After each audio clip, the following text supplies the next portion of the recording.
aumento drástico de la demanda de alimentos y servicios básicos anticipa una de las peores crisis económicas de la historia moderna del mundo, que amenaza con disparar las cifras de pobreza severa. El brusco parón de la actividad económica provocado por la pandemia del COVID-19 hace estragos entre los sectores más vulnerables. Y en las sociedades de mando neoliberal, a las cifras diarias de contagios, fallecimientos y altas médicas que indican la evolución de la pandemia, se añaden otros números que vaticinan una debacle económica sin precedentes.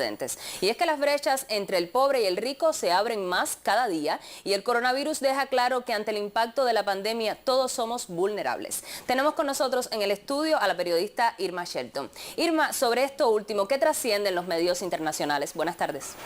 Buenas tardes a ti, Diana, a Froilán, a ustedes, amigos televidentes. Bueno, por estos días esas brechas de diferencia se encarnan en varios millones de personas cuyo futuro se nubla de incertidumbre mientras resuelven los problemas del presente. En los países donde las grandes empresas o emporios están privatizados, la situación es grave. En esas naciones también hay largas filas de personas en busca de alimentos. Vamos a España y vamos a pedirle a Yaima las imágenes.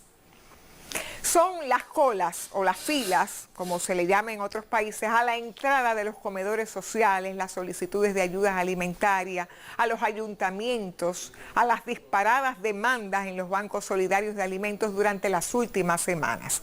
Esta es la realidad visible del horizonte económico del país. La pobreza extrema aumenta como consecuencia indirecta de la epidemia. En Madrid, por ejemplo, uno de los focos mundiales de la pandemia, el ayuntamiento ha registrado durante el último mes 33.514 peticiones de ayuda alimentaria. Es prácticamente la misma cantidad que se atendió en todo el año pasado, unas 34.000. Pero tenemos mucho más. Le propongo ver la situación que afrontan los bancos de comida en esa capital española. Este es el banco de alimentos. Nos cuenta el encargado aquí del Banco de Alimentos en Madrid que ha incrementado el número de pedidos por la necesidad en un 35% y dice que si en un mes y medio no hay más donaciones por todo el bloqueo que está existiendo de las empresas que no están funcionando y por tanto no pueden hacer donaciones o les cuesta mucho más, que en un mes y medio todo este almacén se quedaría ya vacío, que no podrían asistir a las más de 500 organizaciones no gubernamentales que están ayudando a miles de personas. Esta es la situación ahora mismo en el Banco de Alimentos.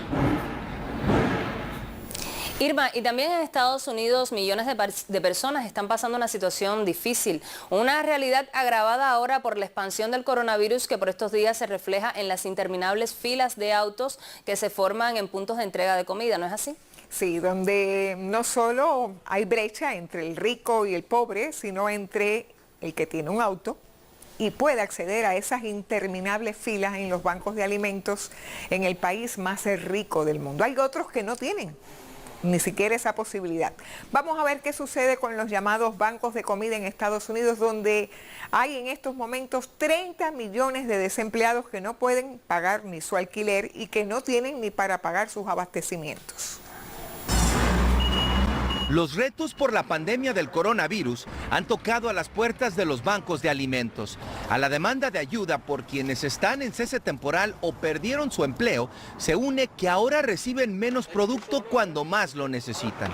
La situación que tenemos ahorita es que la demanda es tan alta que nuestro inventario de comida solo dura aproximadamente 2 semanas. Desde California hasta Nueva York, antes de la pandemia, los bancos de comida ya alimentaban a 1 de cada 7 estadounidenses. Gran cantidad del inventario es gracias a donaciones de supermercados, pero hoy la cadena de distribución no ha podido con la necesidad de millones. En San Antonio, uno de ellos impactó por las imágenes el día que recibieron a 10,000 vehículos. Ahorita 60% de gente está viniendo que nunca ha venido a una distribución, nunca ha pedido asistencia. Irma, y también según trascienden los noticieros de ese país, el acceso a los cárnicos se está volviendo crítico. Por ello, las empacadoras de carnes están presionando a sus empleados para que trabajen incluso enfermos. Así es, se está obligando a los trabajadores a trabajar con la COVID-19. Me quiero remitir a Texas, por ejemplo, donde la mayoría de los trabajadores de las procesadoras de carne son latinos y denuncian cómo son obligados a trabajar a pesar de padecer el coronavirus. Vamos a ver imágenes donde están tapados o la voz distorsionada a manera de protegerlos.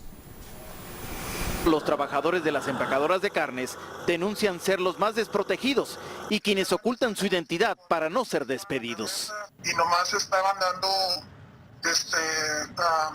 sanitizers para las manos. Las 5 plantas en la región donde en su mayoría laboran hispanos son el epicentro del COVID-19.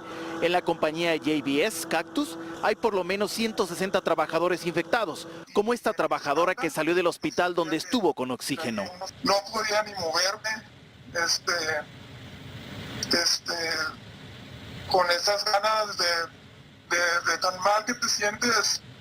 ¿Tú prefieres morirte? La planta JBS en Cactus nunca respondió a nuestras preguntas. Hay mucha intimidación hacia el empleado del Departamento de Enfermeras, Recursos Humanos y superintendentes, que obligan a la gente que se sienta enferma a quedarse a trabajar. Nosotros trabajamos de codo a codo con nuestros compañeros y no contamos con la protección en los lados, como se dice. Oficialmente solo hay un muerto por coronavirus en esta fábrica, pero esta trabajadora nos dijo que poco a poco vio cómo sus compañeros desaparecían de la línea. No tomaron los pasos que debieron hasta que empezaron a ver más contagiados saliendo de ahí.